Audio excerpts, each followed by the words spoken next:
guitar players, they'll use guitar pedals to really hone in on their tone, and vocalists quite often, because it's such an organic instrument, we're born with it. Maybe she's born with it. We don't always think about it until kind of after the fact, and quite often we'll find vocalists will just show up to a venue and use the house microphone, which is gross, by the way. So we're really trying to get out there and educate people that you can, as a vocalist, control your sound and really take the sounds that you come up with your albums and bring it live. So that's a little history of TC Helicon. And if you didn't know this, we actually originated in Victoria, and we've been around for 20 years, and we're one of the leading companies on live vocal processing companies on the planet. So little plug. Thank you.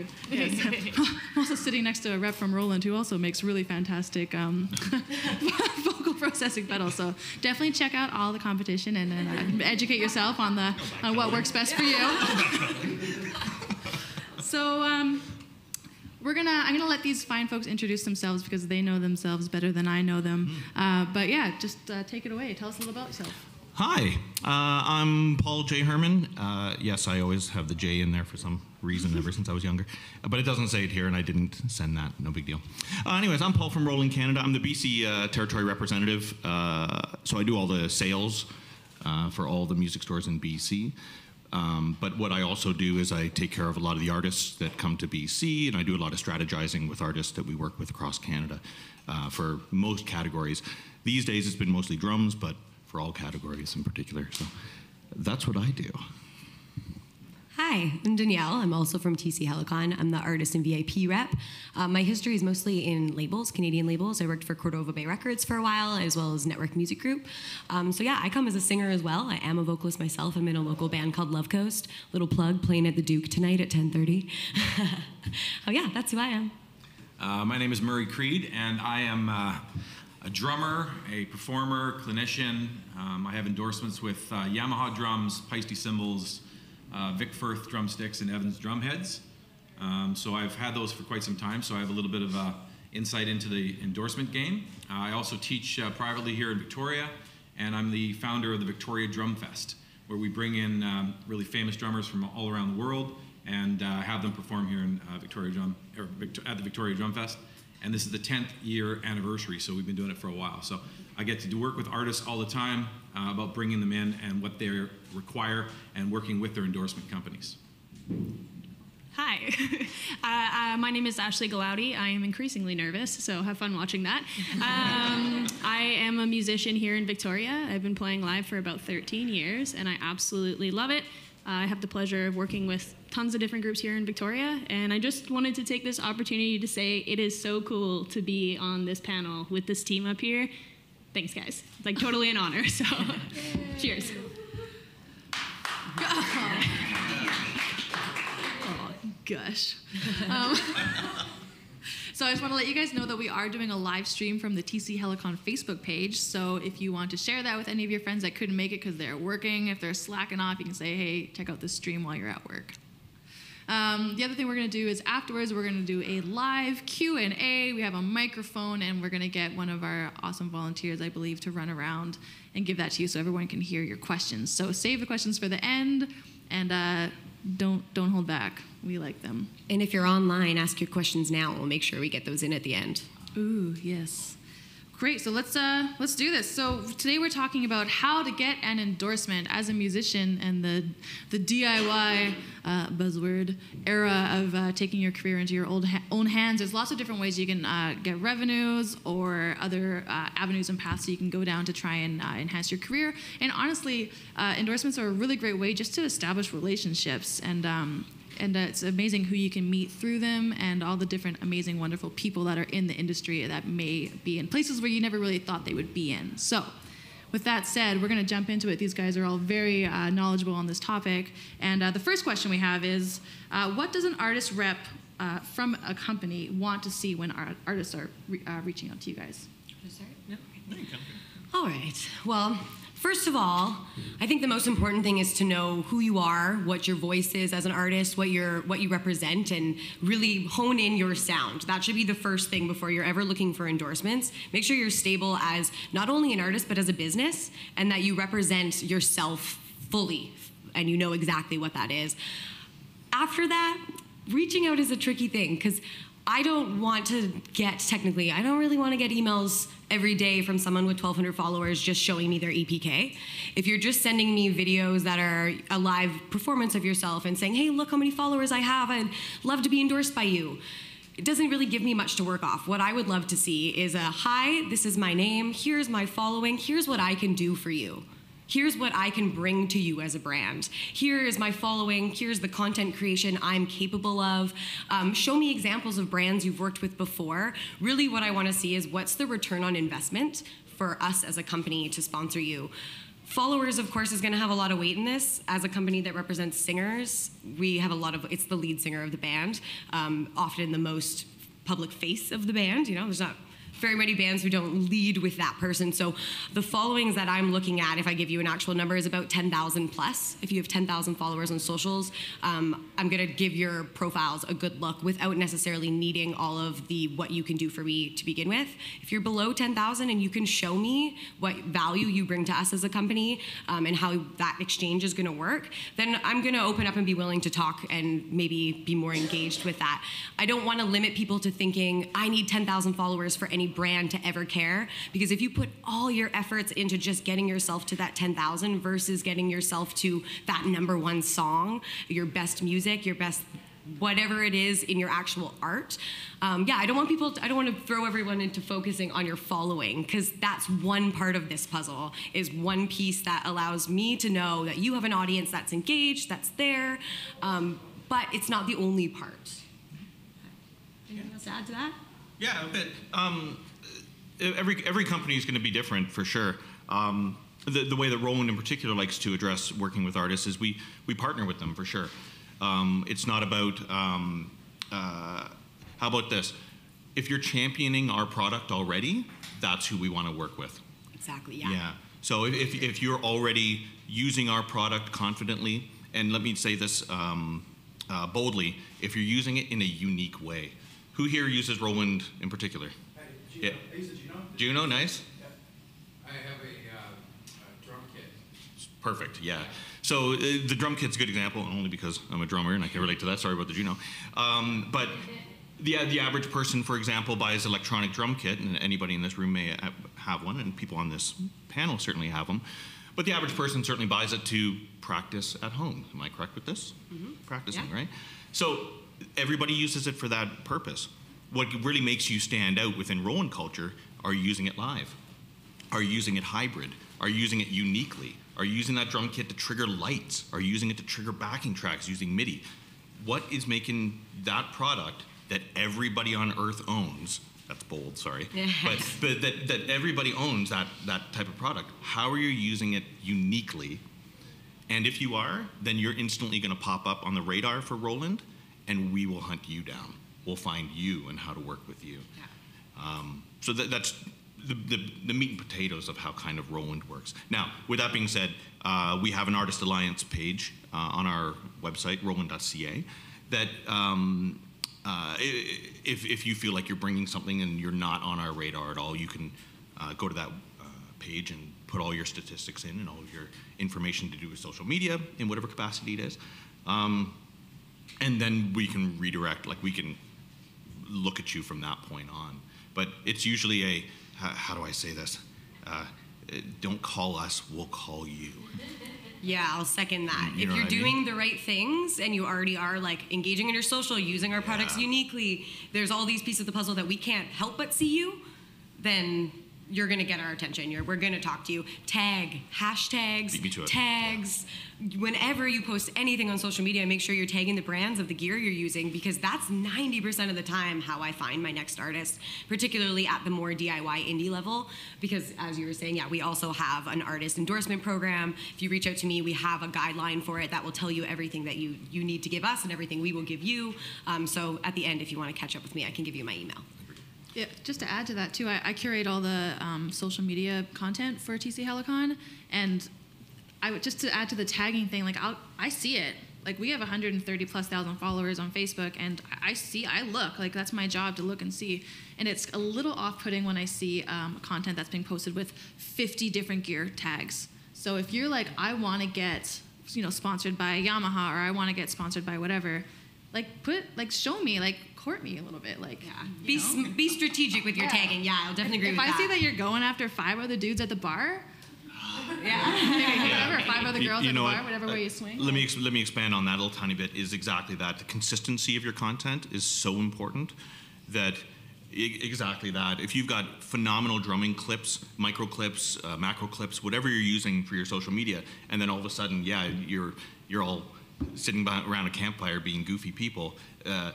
Does the company that you're looking to work with, it could be Roland, it could be TC, it could be anybody, does their core values of that company align with your lifestyle, with the way in which you are projecting yourself outside of your musicality? And it might seem a little prejudice in one way or another, but you get what I'm saying in regards to the drinking or being crazy in whatever capacity, right? So, there's also probably never been a better time to be able to get ahead on the quality of your content, given just all the resources that are out there for you to create basically outstanding content for social media without needing to invest a huge amount. If you get a DSLR camera, your most standard DSLR, as long as it has a lens on it that you can use, easy enough, even an SM58 if you're using it, or one of our 76s or 76s or 75s. All this stuff, you can do this at home. It's really, really easy to create top-notch content, and that content is always going to stand out above just an iPhone video. Yeah, even honestly, lighting is huge. I need things to post. We can't keep up with the amount of content that we have to be posting on all of our socials, and if you make my job easier, then I'll notice it, and then I can pass it to Danielle. So even okay, I don't need any more dark bar photos of the gear flashing on the floor, but if you can create just a really great little, and micro content, you've mentioned that, is great. You can do that now on Instagram. There's a reason things are 60 seconds or shorter, or 15 seconds or shorter. Show me that you're creating great content, and then I can be hey, Danielle, this person has consistently been making really great content. They clearly love us. Let's talk to them, and then going that way. Yeah. Oh, I asked the questions. Okay. Yeah, brand loyalty in all of this is always going to be what wins. If we see that you love our brand and you're willing to work with us and you are making good content and your socials are strong and you have a strategy, it's a no-brainer for us. It's an easy investment. We love to invest in artists. That's probably the most fun part of my job, is I get to just hang out with cool artists and make sure they have the right gear in their hands to do what they love. So if you think of it as that and you're able to get that across, this is what I love, this is what I do, you'll be right in my inbox for sure. I'll for sure see you. So I'm going to flip that on its head, because we do have 2 musicians on the panel who have been endorsed, and I'm really curious to hear, how have you guys approached brands, and or how did they find you, and what was your experience like when getting your endorsements? You want to go first? Sure. I'm really new to this. I've been kind of doing the social media thing, not aggressively, but I've actually been, applying myself to it only for the last year and a half. I had a moment in my life where I was working a job where I was 12 hours a day, 5 to 6 days a week. Life was very monotonous, not doing the same thing all the time, not really enjoying myself too much. I lost my father just over a year and a half ago, and it was one of those things that just kicked me right in the face. And sorry for the term, but it was one of those things where you just life is so short, and you gotta do what you want to do for you. It's so important. And I know as creatives and artists and musicians, you can't always do what you want to do and make a living and carry yourself that way. But I think what's more important than anything is putting your passion first, even if it's part-time or less than part-time or something, and really putting yourself first and moving forward with that. And that's what I did, and I started with social media. Social media is such a powerful tool. It is misused a ton, and it is a dangerous tool, but it can really boost your career. And I've seen so much stuff happen in the last year and a half that I would have imagined for myself through the power of social media. On the musician end of what do brands and companies want in an endorsee, my take on it will probably be different than your guys's, just from where I stand. I would say never pursue an endorsement. Never pursue a sponsorship. Never pursue free things or discounted things or anything like that. I would say find the products that you are actually and truthfully and genuinely passionate about, and play and use those products relentlessly. And truly, if that's what it actually means to you, right? Like, find a product that you love and own it. Own it yourself first. Then through the power of social media, if you truly are passionate about that product, endorse that product first. Put the product before yourself, and tell people why you love it. Share those products with people. And if the company that you happen to be supporting finds you and sees that you are truly, genuinely, and authentically passionate about what you're doing, they'll come to you. They truly will. And if you do, or if they do, you're lucky. And treat it like an opportunity. Treat it like, you got to treat it like, what can I offer you? You don't want to ask what you can take from a company. All you want to do is what you got to ask what you can offer. And I promise you, through doing that and building relationships with companies, that you'll find the right companies to work with, and they'll be happy with you. And just on the subject of following, I feel like just before, about 2 years ago, social media, it was really powerful in social media to have just like a mass amount of followers. It was the thing for so long that you need 100,000 or whatever to really be somebody. I think there's a ton of power in micro followings these days. You can have 23K followers on Instagram, and 100 of those people actually interact with your content. Or you can have 2,000 followers, and you will find that like 70–80% of those people will interact with every single thing you do. And to me, that is way more powerful than big numbers. Actual, true engagement is a hugely powerful tool, and you need to create that relationship with people who are following you or giving you their time. You really need to create that relationship with those people. Sorry if that was a little scattered. I'm all over the place. I'm like, man, we should do a panel on how to do social media as a musician.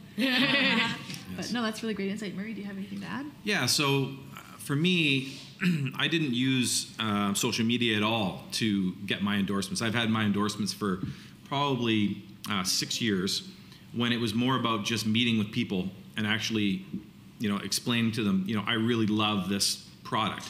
So I played what I've been playing for a long time. And then eventually, started thinking, well, how do I reach out to these people? How do I reach out to the different companies with the products that I actually like?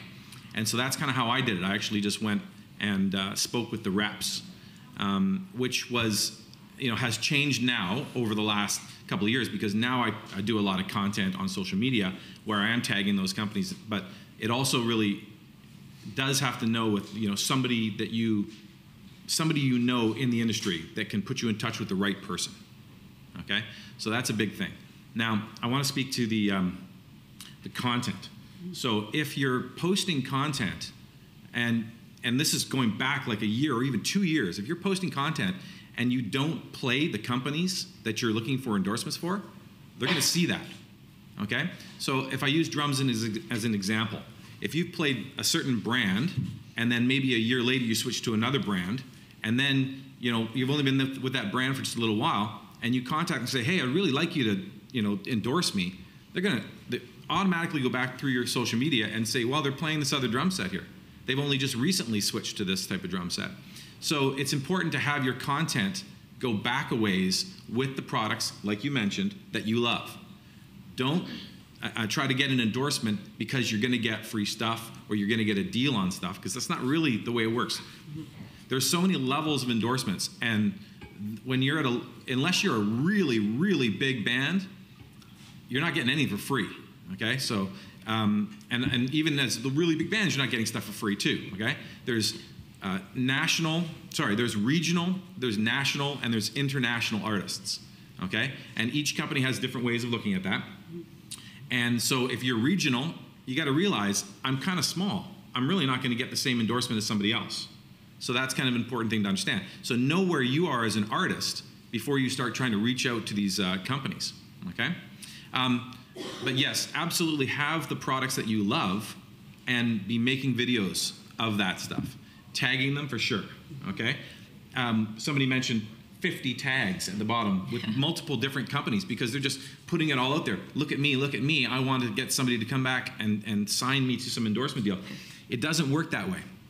they don't have time to sit and look through and go, wow, that person, yeah, okay, they're pretty good, maybe I'll do it. There's so many good players out there that you have to be so far above the rest to get looked at. So make sure that your content is with a specific company that you want to be with. That's a really, really important thing. We call that brand loyalty, okay? And if you think about your audience too, like if you're just, now your social feed just becomes constantly looking at, look at this brand, and look at that brand. Your following is going to be like, I just want to hear your music. So you got to kind of balance that stuff as well. It's important to not make, I mean, like, at least in my opinion, I mean, it's cool to, again, it's absolutely important to support the companies that are supporting you, and you should be doing it with passion and heart. But I think what else is important is making sure things don't look too salesy. I know things can quickly come off on social media specifically as like salesy, you know what I mean? Just create from the heart, really, is what I would recommend. Create from the heart, and that's why, and that's what's going to cause companies to notice you above potentially other people. You don't have to be the best. You don't have to be the most talented. You don't have to be the most technical. You don't have to be any of those things. You truly have to live what you do. You have to be passionate, and companies need to see that. Genuinely use the product. 100%. Cannot echo that enough. 100%. And also the I have to echo the don't come for free things. The amount of emails I get in my inbox that are like, hey, I play the Voice Live Touch 2 and it's doing something weird. Can I get a new one right now? Can I get this for my tour next week? Can I get this? And it comes with the question of, can I get this gear? Don't come with that expectation. Come with the, hey, I love this gear. I want to tell you about how much I love this gear and this is how I'm using it. Talk to me that way, and the likelihood of me being able to say, hey, here's this, the likelihood of me being able to find a way and want to genuinely find a way to help you out is going to be a lot higher if you come humble and you come prepared to just showcase what you're passionate about versus, the gimme. The gimme is never a good thing to lead with. I would love to add, I'm a musician as well, and I got a couple of endorsements by looking at places like NAMM, where there's really small little micro tech companies that are starting out, and they themselves have followings of like 1,000 or under. And I found success in approaching them and being like, hey, these specifically two they were based out of, I think, Denmark and Germany. And I was like, do you want a Canadian influencer? And it was probably the wrong approach, but I ended up getting the gear from them, and one of the things I really enjoyed, and one of the things I didn't, because I didn't know anything about it yet, and it was an interesting thing for me to be like, well, now I'm in a position where I'm supposed to be kind of promoting this gear, and I don't really know how much I like it. So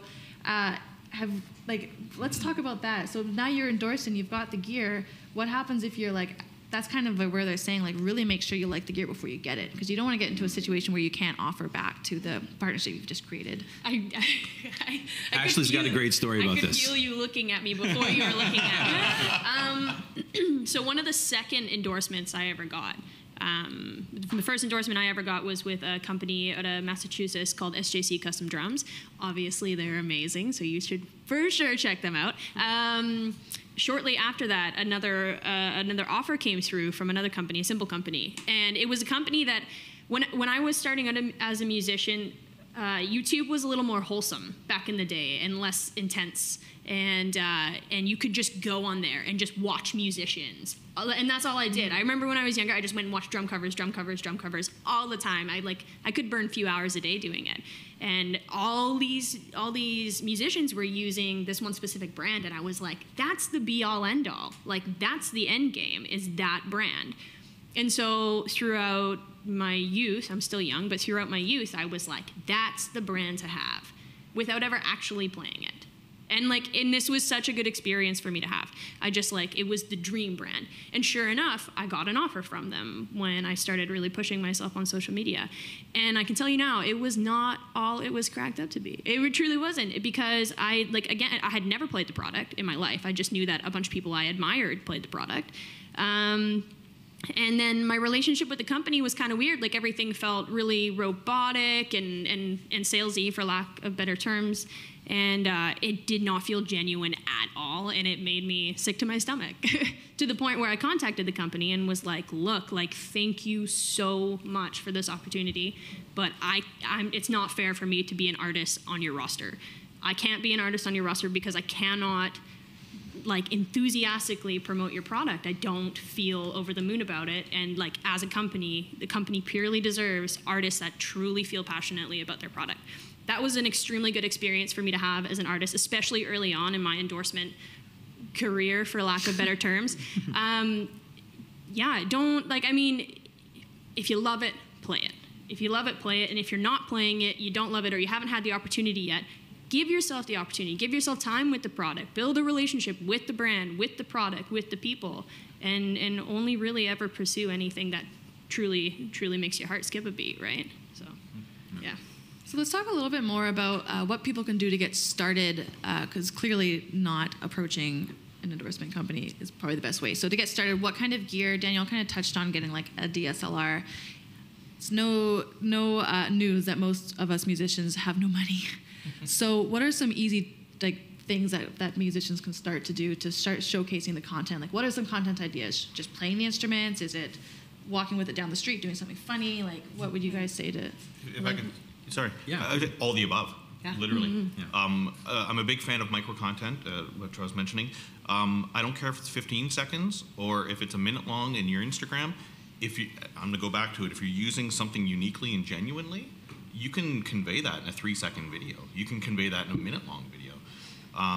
So as long as you're doing that and you're hashtagging, or if you're including the company in which, hey, I want to be kind of seen on this, any quality, in my opinion, any quality that conveys the message of your genuine nature behind the product, using it uniquely, I got to stab that home as usual, using the product uniquely, that's going to get the attention of any marketing team for sure, and any AR person. Resharing, so this is super important because there's a difference between getting on somebody's radar and being an endorsed artist, or the way that Roland is capable of doing things is on Twitter. If you do something interesting, use the hashtag, we can reshare that content very easily. That process is great, and that provides equal value, well, generally equal value, to have your content on a Roland website or on a TC Helicon or any brand website aligned with them.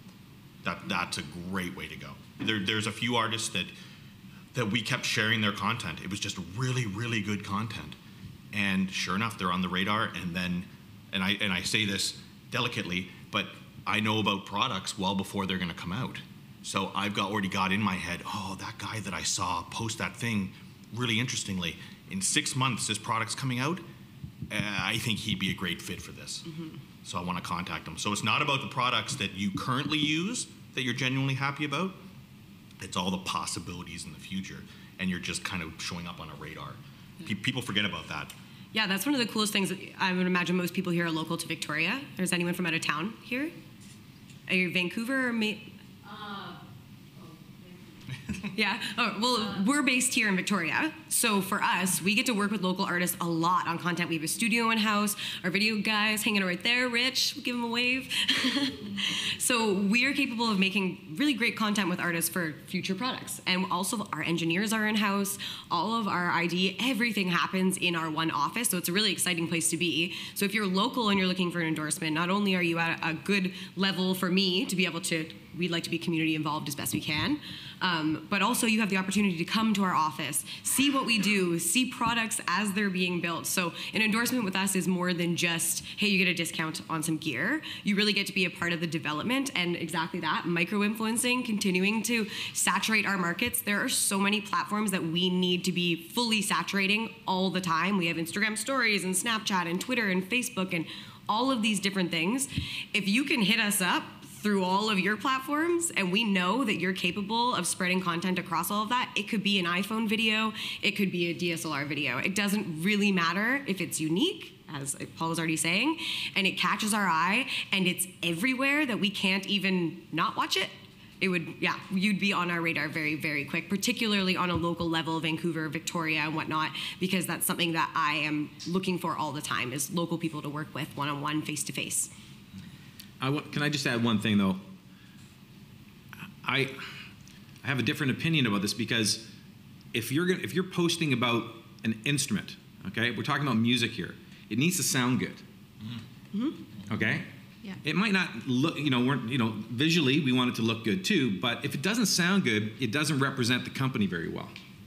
So I would actually invest in, a way to make your recordings, your videos that you're doing to post on social media, that you actually invest in getting some good sound. Figure out a way, it doesn't have to be really expensive, but make sure it sounds good. Because if you post something that just doesn't sound good, it doesn't look good on the product. And that's going to add to your unique factor too. If you come through with an amazing video as an independent artist with great audio, great visual and all that, it is going to pop through faster than the iPhone video. Right.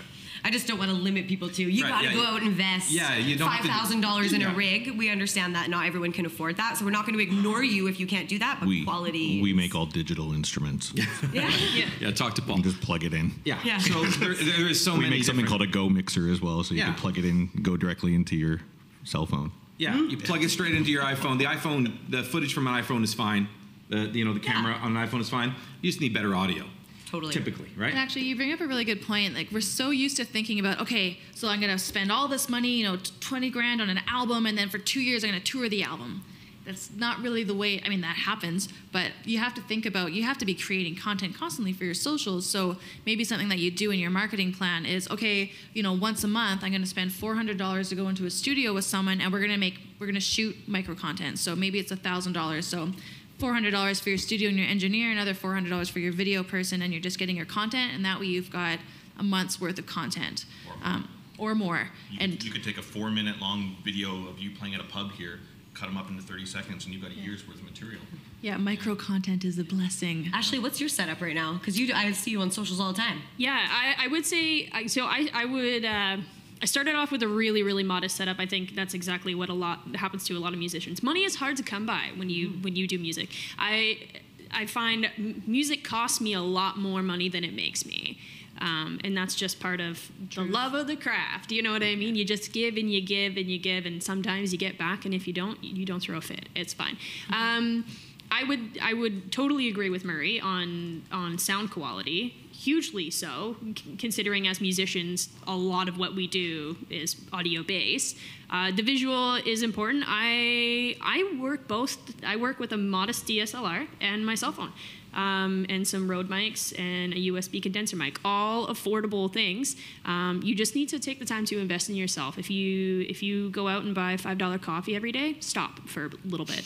You know what I mean? Just stop for a little bit and think. Invest in yourself. Invest in yourself. Earn that money, invest in yourself, and put it into something. It doesn't have to be crazy. It doesn't have to be over the top, but just get something that will help push you along. I would say visual quality is something that will catch people's attention right away. So that is nice, but they're not gonna stay and continue watching that video or that picture or look at that picture if what's within it isn't good, sounding good, looking good, and isn't, again, unique. So that would be. And a really good way to do this is, in the marketing world, do some A/B testing. So get your piece of content, and maybe it's one song, and you do a 15-second or a 20-second clip of the part that's really interesting, and then you put it up there, and you can go back and look at your metrics and say, okay, people tended to trail off after the 7-second mark or the 12-second mark. What happened at that point that made them lose interest? And then if you have another video clip that's maybe the same song but a different section, and this person actually stayed watching for 25 seconds, what's the difference? And really start analyzing yourself, which is really hard to do. Can I ask one question? To Murray in particular, because you brought up a really good point, is that at the beginning you were not doing a lot of social media, and now you're doing a little bit more. Can you expand a little bit on why you started diving into that realm a little bit more? I think that it wasn't because I already had the endorsements. It wasn't that I was actually looking for more, anything like that. It was really just I liked it. I really like creating media content. So for me, I mean, growing up, I was a DJ. I liked mixing things. Before that, I used to make audio tapes for friends, mixtapes. So I just like editing things. Yeah. So I think that was kind of actually, a little bit more for why I went ahead and started doing more social media stuff. And it wasn't to get more followers. You need content for your socials as well, right? Yeah, and I'm not, exactly. I want to have the content there, but I'm not after it because I'm looking for an endorsement. Right. Yeah. And I think that crossfade happened, and now you're creating some really good quality content. I'm trying to, yeah. Yeah, Murray does a really good job with his content. You should check him out. for that exact reason, that you're actually creating almost mini micro lessons for that matter. Right. Within it. And going through that process give you the freedom to do that now. That's a good point too. Check out Murray's socials. Check out other endorsees' socials. Go to, like, on our TC Helicon website, you can go scroll to the bottom. There's a little bubble that says artists. Click on that and you will get our full roster. So from there, click on there, go through to their socials, see what they're doing for us. Get examples of people who are already on our roster and how can you do something along those lines or one-up them, even better, one-up it. So I have one more question, but I just want to add to that. I heard a really great TED Talk by Jack Conte, who is a huge YouTube artist. Yes! And the line in there that really stuck out to me was, work to publish, not to perfect. So it's, as musicians, as creatives, it's really easy to be like, well, it's not perfect, and I didn't hit this perfectly, and then there's that, and the world's going to see it. The world's going to see it for 5 seconds, and then they're going to move on to something else. So just keep that in mind. You don't have to be perfect. People like seeing the humility in your content. You're basically an influencer at this point as a musician. In 2018, your socials are a part of your whole music career, right? It's a big way for you to engage your fans and talk to them. So if you came at this as if you were an influencer and your audience is truly going to be engaged with your content and you want to express to them what you love and you're passionate about what you love, it'll not only will help you get get your hands on some good gear, it'll also help skyrocket your platform, because we have 130,000 followers. I don't even know how many Roland has. Billions. So we share your stuff 3 or 4 times, and that's quite a big audience now that you've engaged with your social media. So think of it as it is a really give and take relationship, particularly at the DIY level. I'm going to put Ashley on the spot here for a second as well. Thanks. The great thing about Ashley's content, if you haven't checked out her content, she's the most genuine person I know, because she's not also talking. And I think that comes across extremely well, especially in social media, where Ashley mentioned before about it feels like a sales pitch all the time. Hi, I'm playing a show tonight. And you don't get that with Ashley, and I like that about a lot of social media people that I follow, is the genuine nature of them, because you're not just learning about their musicality, you're learning about, we're talking about mental health, we're talking about the stresses in life, we're talking about anxiety of playing shows, anxiety just in general, and people can relate to that a lot easier. So, and when people chime into your social media, not just for your musicality, but because of your way of life or your insight that's going to make them smile throughout the day, that's noticeable to every company as well. And people will be more and more engaging with you for sure. So I don't know if you get more engagement because of that. Well, I was going to say, if I can add to that, because this is, so in, sorry, scatterbrain.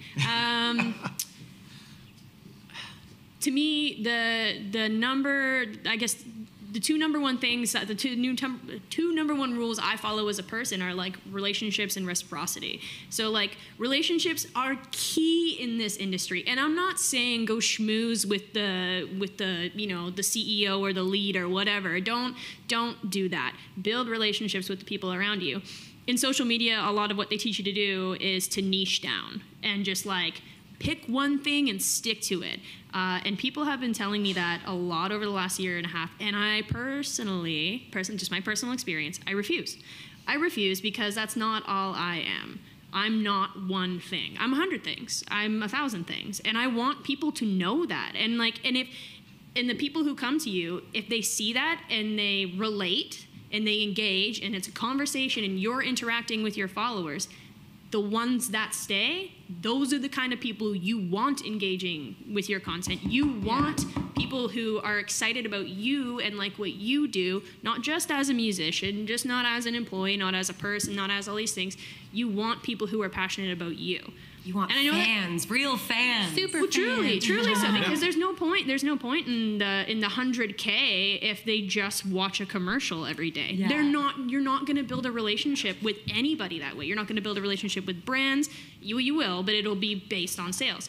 You're not going to build a relationship with people, and you need actual people who support what you do in order to push you to that next level. Yeah. There are no shortcuts. No shortcuts. Social media genuine. has none. Yeah. Because as soon as you try to cut corners, you're just going to push your algorithms are all what social media is about. Everyone knows this. They change every other day too. You try to go around that algorithm, all it's going to do is push you to the bottom of it. So the moment that you try to get a ghost on Instagram liking and following things for you, Instagram knows, and now your content is at the bottom of the barrel for engagement. So please, please, please, I beg you, do not try to cut corners in your social media following. Do not buy followers. Do not pay for comments. That's all a scam. So I cannot express that enough to DIY musicians looking to build their followers. So I just want to just have a followers quick are fake. survey of the room. How many questions you guys have percolating inside of you? Just a show of hands, if anyone. Just there's a few. Okay, there's one thing I really want to ask you guys, and it's thinking outside of the box with your endorsements. Instead of approaching music companies for endorsements, have you ever thought about getting other companies as endorsements? Because Danielle's an artist, I'm an artist. Yeah. Like, what other ways have you thought about getting endorsements? So I've had a couple endorsed. I'm in my band as well, Love Coast. When we go on tour, we've actually got a couple sponsors locally. What we did on our last tour is we called them billet bags, and we got a local clothing company called Good Company Clothing, Level Ground Coffee, Category 12 Brewing, and I think I'm missing one. But anyways, we got a handful of local companies to sponsor us, and we created these little bags that had a bag of coffee, a bag of tea, a toque, and a little Good Company tote, one of our CDs, and a Love Coast t-shirt in it, and we got free accommodations for a whole tour. So everyone that we stayed with got a billet bag for letting us crash at their house. The sponsors got pushed through social media, so it was a little bit of an outside-of-the-box sponsorship, but it got us a ton of free stuff, and we probably saved $3,000 in a 3-week tour. Absolutely. Yeah. Yeah, I mean, I don't want to talk too much over other people. Yeah, There's a lot of great people up here who have a lot of experience and a lot of education, who have wonderful opinions. What was I going to say? Yeah, no, I mean, endorsements, sponsorships, all that fun stuff don't just have to be about music. I'm sure, as all of us humans are passionate about more than one thing usually, right? And consider. I mean, like, consider your own. Let's. Argument's sake, Instagram. You have 200 followers. You do something unique that a company appreciates. Let's say Roland, for example, and they want to share that on that platform. How many people have you just been exposed to? You know what I mean? Consider the jump from what you can show people and what other companies can show people. And that doesn't just mean music companies or instrument companies or sound or whatever, or visual companies. It's coffee companies, clothing companies, like all this stuff. But again, I stress, and I can't stress enough, please, please, please don't reach for these things if you don't truly like them. Like, I love You know French what I mean? fries. I should totally get a French fry company. Yeah, sponsor. but even things like you need Let's make some tickets for your calls. show.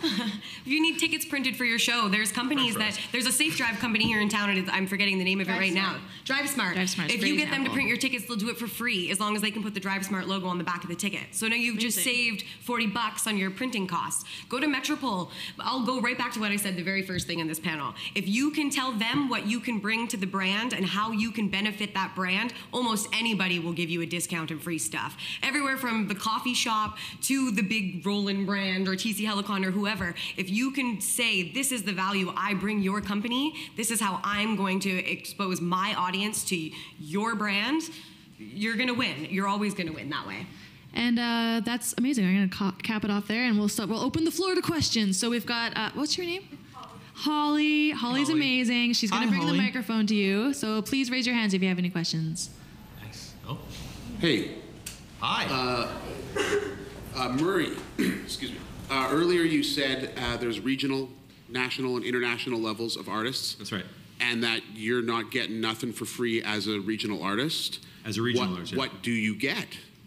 So typically, out of curiosity, okay, what do so- you get? Yeah. You know, what do you offer musicians? Yeah, I'm we can go curious. That's perfect. Okay, so it's a great question. So when you get the endorsement, what do you actually get from this? Okay, one of the big things. Let's say if as a drummer, tour support. Yes. Okay, so no tour support. So you're going on a tour across the country, and you're starting in Victoria and you're working your way. You get to Calgary, and your floor tom breaks. You contact the company and say, my floor tom just broke. They say, no problem. We have a backline company that we will contact, and they'll bring you a floor tom, or you have to go pick it up, and they'll get you that product that you need to get through the gig. They may pay for that, substitute of that gear for you. they may have a discount through the backline company. So tour support is really important. You may, for instance, okay, I've got a gig, I live here in Victoria, but I have a one-off gig in Toronto. I'm gonna fly out to Toronto and I'm gonna play this one-off gig. Well, I need a drum set. I'm not gonna fly that out there, right? So the endorsement company will contact the backline company will bring that kit so I can use that kit. So tour support is a really big one.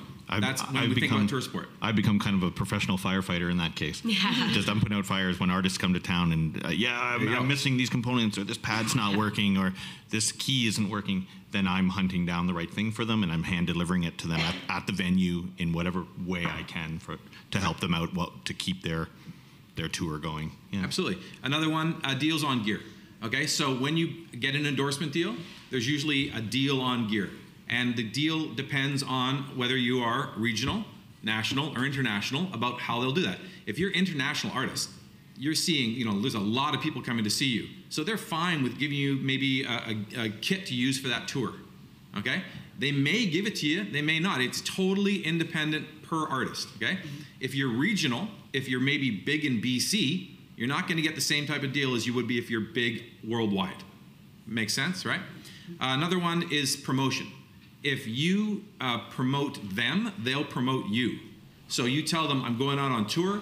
They're like, great. They post that on their social media, and all of a sudden you've got huge advertising that you may not have been able to get if you were just the band trying to get that information out. Okay? So you've got a company that's going to actually help you to promote that. And the last thing I have on that is employment. So, for instance, I have endorsement deals with all these drum companies, and they want me to go out and actually do gigs where I go to the music store and I do a clinic and I talk about drums and I play on all that gear. And at some point in that thing, I'm going to say, hey, thanks to this company and this company and this company for helping me out with this situation. And in which time, some of those things they're actually going to pay you. That pay depends on whether you're regional, national, or international as well, right? So there's 4 things right there that if you get endorsed, will actually will happen. Does that answer the question? Perfect. Cool. If I could elaborate a tiny bit on that, as a matter of fact, Roland in particular, I don't know how a lot of other companies work, but Roland in particular, it's super important partnerships. So we're not giving gear away. We're not. The term endorsement isn't thrown around heavily at all within Roland culture in particular. It's called the Artist Alliance. It's a partnership. So what that means is that when we work with somebody, and it could be anybody, but let's use a regional person, for example, we want to create content together. We want to be able to create videos, create events. We want to be able to support you on that level to build your brand equally to you showcasing how genuine you are with the product that you're playing of ours. So we will either pay you for your time on that, or we will come up with a schedule, say, okay, over the next year, we're going to create this content, we're going to create this content. By the way, there's this new product coming out that I think you'd be a great fit for, so let's do this and let's do this. And at the end of the year, TD50 drum kit, or Lamborghini. No. Yeah. but in the end, whatever best benefits you. And a lot of the time, it's not gear. A lot of the time, it's money, because you already have the gear. You're already genuine with the gear to begin with. So now it's accessorizing. It could be money, but this is all going towards your brand. It's a partnership between Roland and your branding, and that, for fear of sounding arrogant, that's a lot to your brand to be aligned with Roland, right? Or aligned with TC, or aligned with Yamaha, or whoever, right? So that's a partnership. Partnership is so important. Not giving anything away. Partnership. And the partnership has to be mutually beneficial. Yes, that's okay. 100%. Very important. Highlighted and underlined. Say that again. Times. Mutually beneficial. So you're going to do something for them. They're going to do something for you. Okay, we're gonna move on to another question because we're running out of time. Okay, someone else? Yeah. Oh, from the internet. Live from the interwebs. From the internet? Yeah. So Juan is watching on the Facebook feed and was talking about how he plays in like wedding bands and corporate events and that kind of stuff, and isn't like gonna be a rock star.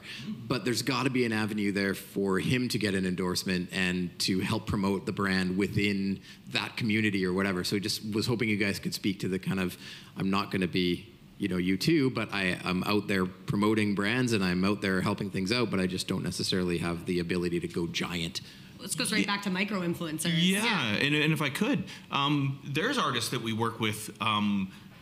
Street level, I say street level. Spider-Man is street level. And I like that.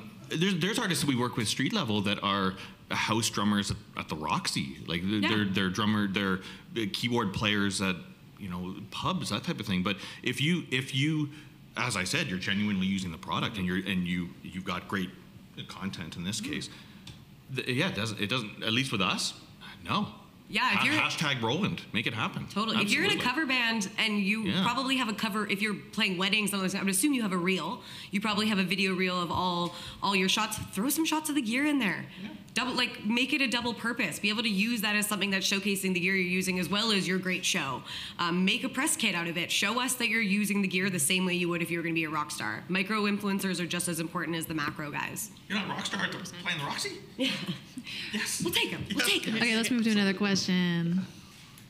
Hello, thank you for your time. It's been informative. I'm Madeline. Hi, Madeline. Hi, Madeline. Hi. So I was recently, hopefully this doesn't come out as total verbal diarrhea. I haven't had enough coffee yet. But I was recently given an instrument. The company basically said, it's Ohana music, by the way, beautiful ukulele. It was like right before tour. I hadn't had a nice ukulele in a while. They gave me a ukulele. And they said, oh, we don't need you to do anything. And about a week later, the ukulele got stepped on tour in a tragic incident. So I was wondering, if you have like a terrible incident like that happen, is there a way of spinning something like that into because their response was fantastic. They were so understanding. It was a total accident. It wasn't negligence or. We're all musicians. We get it. Yeah. But is that like a good example of interesting content or like a tragic story?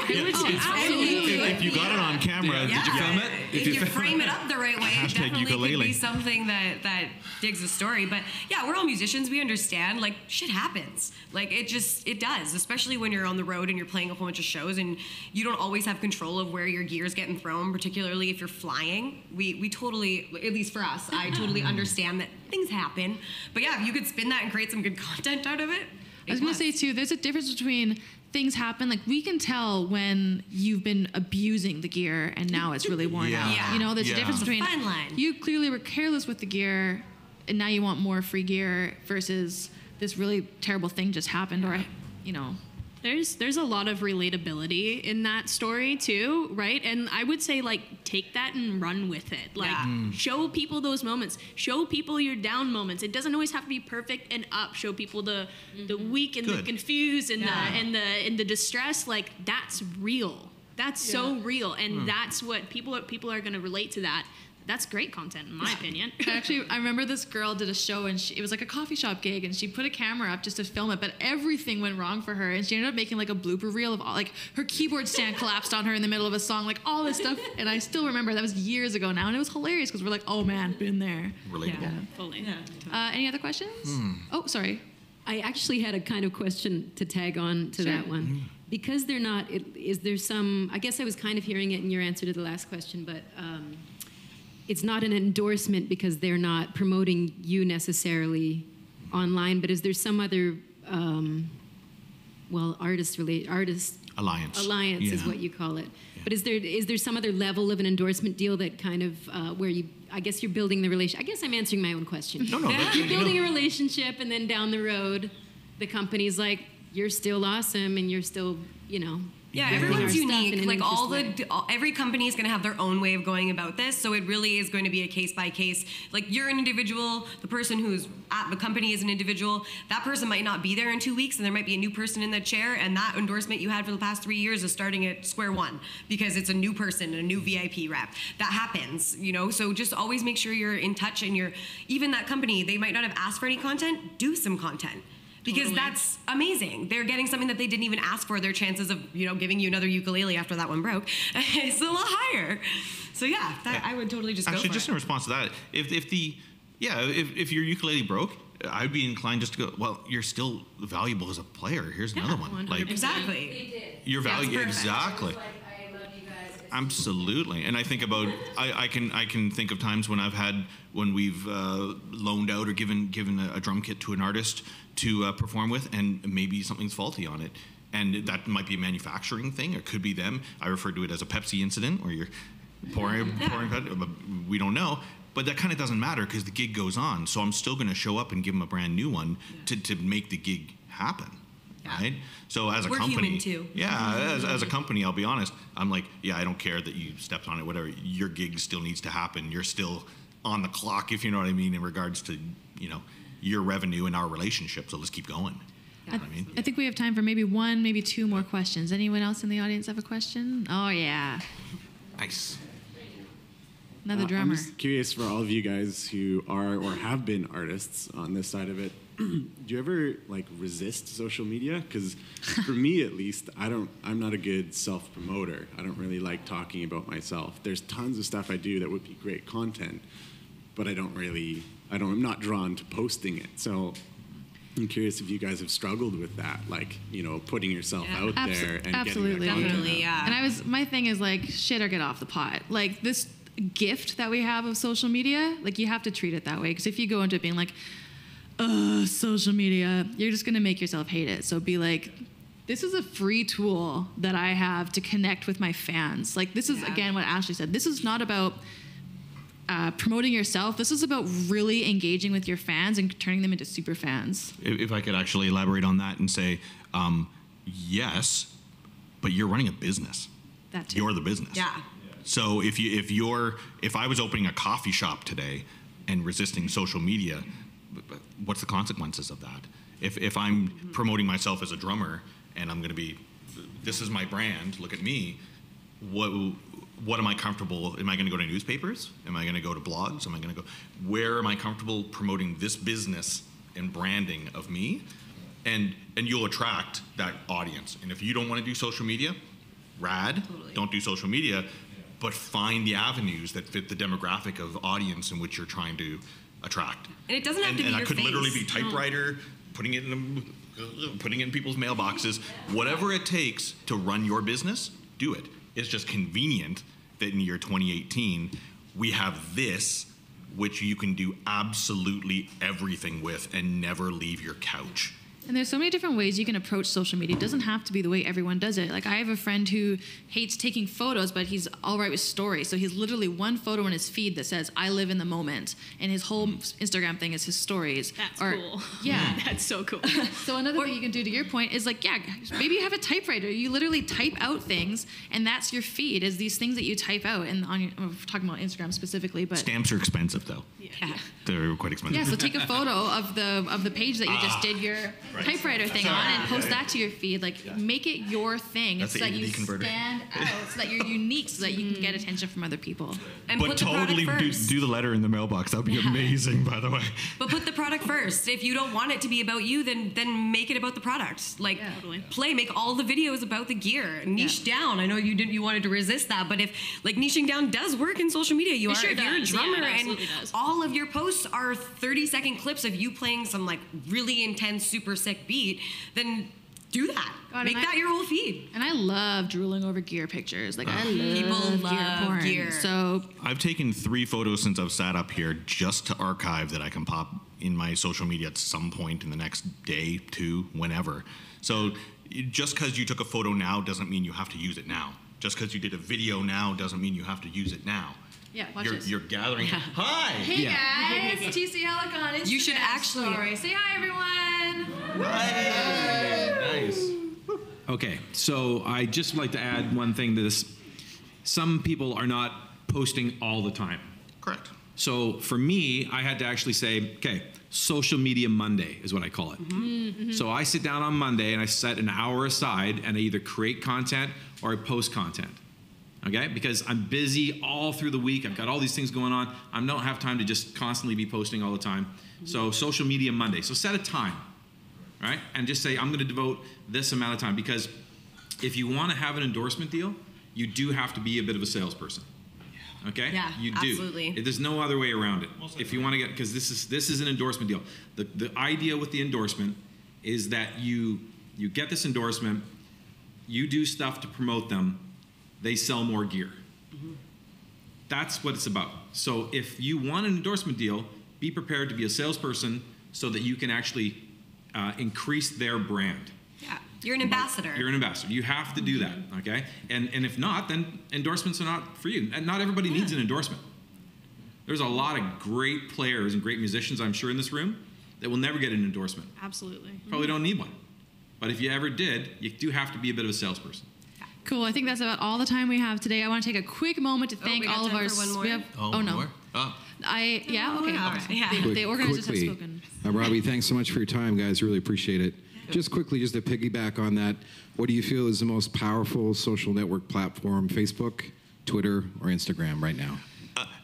It depends on your demographic. Yeah, it totally. Yeah, it really does. That's what I was exactly going to say. Like, Exactly. really, genre and demographic have so much to do with that. Because we're forgetting LinkedIn, we're forgetting Pinterest, we're forgetting YouTube, Snapchats, yeah. The Snapchats, YouTube, Snapchat. Twitch, SoundCloud. Like hip hop and rap almost live exclusively on SoundCloud and Spotify. Where does your audience sit?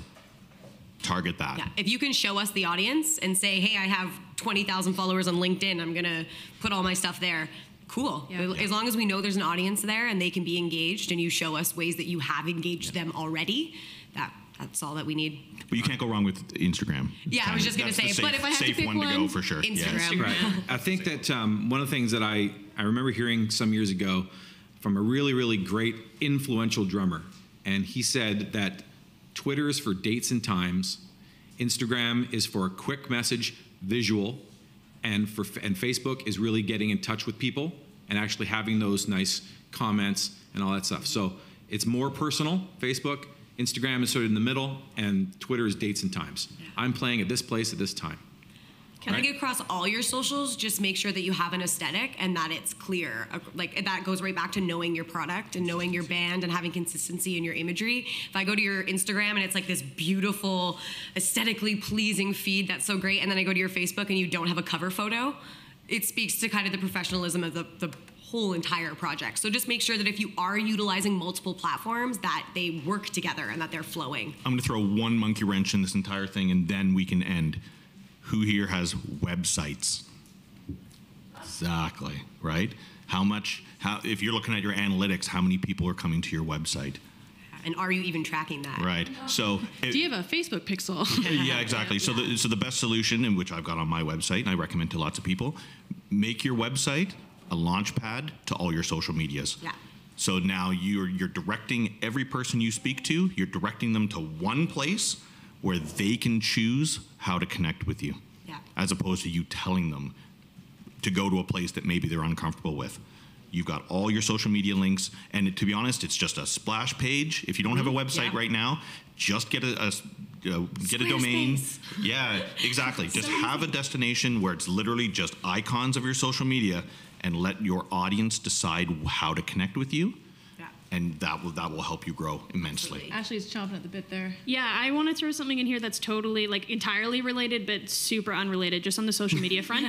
I know we're like super done for time. I just really want to say that a happy artist and a happy visual is something that's really important. As somebody who spends a ton of their time on social media, it is exhausting. Please take care of yourselves. Absolutely take care of yourselves. Your mental health, your physical health, and the happiness in your life is the most important thing on the planet Earth. And if you are unhappy or you are bored or you are anxious or whatever, that will translate through your social media. And it's okay to show people that side of you. Please be vulnerable, but always take care of yourself. I often take breaks from social media and just like regroup. The world isn't about what you do every single day. Like, you're allowed to take time for yourself. Mental health, people, super important. Thank you.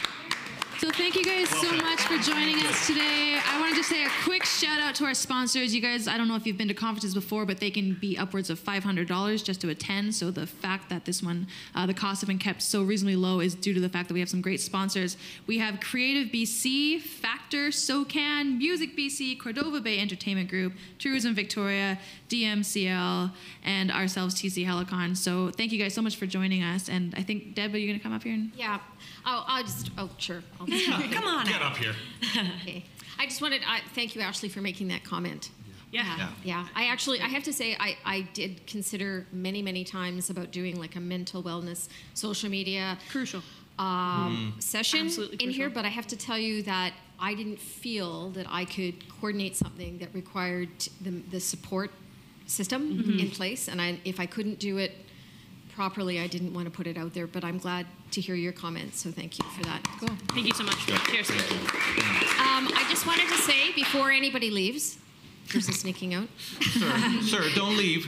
Please don't leave. Please don't leave. I just wanted to, what I wanted to say was, I'm going to thank TC Helicon, and if you have to go, what I wanted to say was, as a thanks to TC Helicon too, is they are going to be backstage on Saturday at a Mingler, and because you're here, I thought it would be cool to give you a ticket, and you can go test out their gear at backstage at the park. So if you have a park pass, access is through the very back gate. If you don't have a park pass, and you stand at the back gate on Vancouver Street, and I will look. It's very close. I can find you. So someone is standing at the back to give you that. And a huge thank you to TC Helicon for sponsoring the workshops this morning, the panel sessions this morning, and for coordinating everybody for coming. So thank you very much. Our pleasure. Good. You can go now, sir. If you haven't signed up for the one-on-one sessions, the boards are at the very back on the right-hand side when you exit, so please make sure you take advantage of these great people that are volunteering their time to mentor you on Friday and Saturday. And we're hanging around a little bit. If you have any questions, you can come. And we'll be back at 1:45 with recording and producers. I was hoping this would be like Oprah Winfrey. Endorsement for you. Endorsement for you.